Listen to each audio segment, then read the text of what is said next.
Maligayang pagbabalik mga kasolid. Cuadro-Las General Casimiro di na nakapagpigil.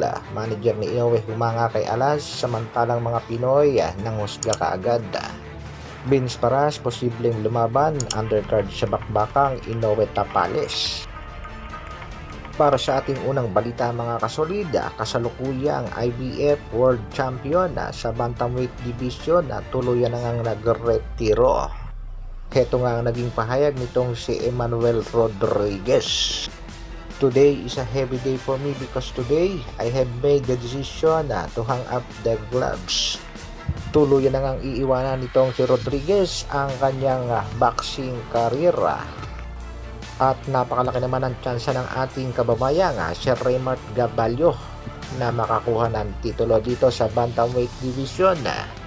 Si Gabalio ay kasalukuyang number 3 sa ranking ng IBF at posibleng ang paglabanan nitong si Raymart Gabalio at ng Japanese boxer na Nishida ang titulong iiwanan ni Rodriguez.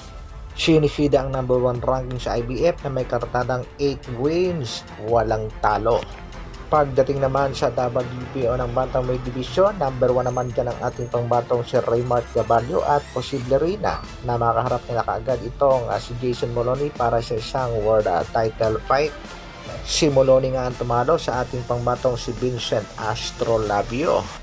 Good luck sa ating pangbatong si Gabalio. Sigurado, world title fight ang sunod na laban. Samantala, kababayan natin si Marlon Tapales na nalalapit na rin ang bakbakan. Sabi nga nitong si Tapales, let's go December, pero binanatan nga siya ng mga kritiko. Ito ang ilang mga mensahe para hindi ka na mahirapan. Dapat round 1 pa lang magpa-knockout ka na. May nagsabi naman mga kasolid, sayang yung belt mo dyan. Birada ng iba, swerte ka na Lods pag umabot ka ng round 5. Third round ka lang, tihaya ka dyan. Ang titindi naman ng mga mensahe dito sa ating pangbatong si Tapales. Hindi ba pwedeng suportahan na lang din natin ang ating kapwa Pinoy sa kanyang laban? Anyway, good luck pa rin sa ating pangbatong si Marlon the Nightmare Tapales. Sana ay makuha niya ang panalo kontra sa Japanese monster na si Naoya Inoue para magkaroon na tayo ng first Filipino na undisputed. At kung matalo naman sa laban, normal lang yan dahil ang laban, merong panalo, merong natatalo. Sa kabilang banda, kababayan natin si Vince Paras na papabalitang lalaban sa undercard nitong si Inoue at Tapales. Maganda itong mga kasolid dahil marami na rin mga Japanese fans ang nag-aabang dito sa ating kababayang si Vince Paras. Abangan din natin mga kasolid ang nalalapit na laban ng ating kababayang si Jerwin Ancahas kontra Takuma Inoue.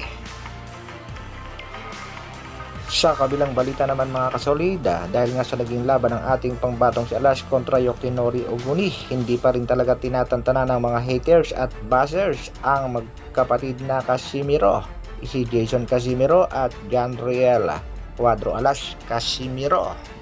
May nagsabi nga kung ganun daw magiging performance nitong si Cuadro-Alas ay hindi na daw siya mananalo kapag nakaharap itong si Wonderboy Martin. May mga nagsasabi namang nauna daw ang yabang kaya nakarma sa laban.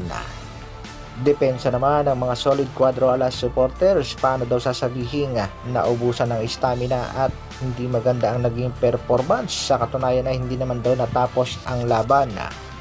May mga nagsasabi namang swerte daw si Casimiro dahil nag-draw dahil sa headbutt, dahil kung nagkataon talo daw ang ating pangbato. Isa lang ang masasabi ni Boss Bad Aratiles sa mga haters at mga kritiko ng ating pangbato si Alas. Problema sa mga haters, mahilig mag-ponsyo Pilato. At sa mga nagsasabing hindi uubra kay Naoya Inoue, tingnan na lang natin kapag silang dalawa ay nagkaharap na. Sa mga nagsasabi namang pangit ang performance, maganda naman ang performance pinakita ni Alas mga kasolid. Siyempre, normal lang na madaling mapagod dahil sa unang round pa nga lamang ay puros power punches na ang binitawan ng ating pangbatong si Alas. Ang problema nga lang dito sa kanyang nakalabang Japanese boxer na si Yoshinori Oguni, medyo may pagka-artista rin pala. Banat nga nitong si Maharlika Mahal Kita Podcast ang word ng stoppage. Ngayon lang ako nakakita ng masela na hapon na Maging ang ating pangbansang kamao na si Manny Pacquiao hindi makapaniwalang ititigil agad ang laban. At sa mga gumagamit sa pangalan ni Martina, maawa naman kayo dyan, nababash itong ating kababayan. Pagdating naman dito kay Mr. Ohashi, napahanga nga daw siya dito sa ating pangbatong si Janriel Casimiro.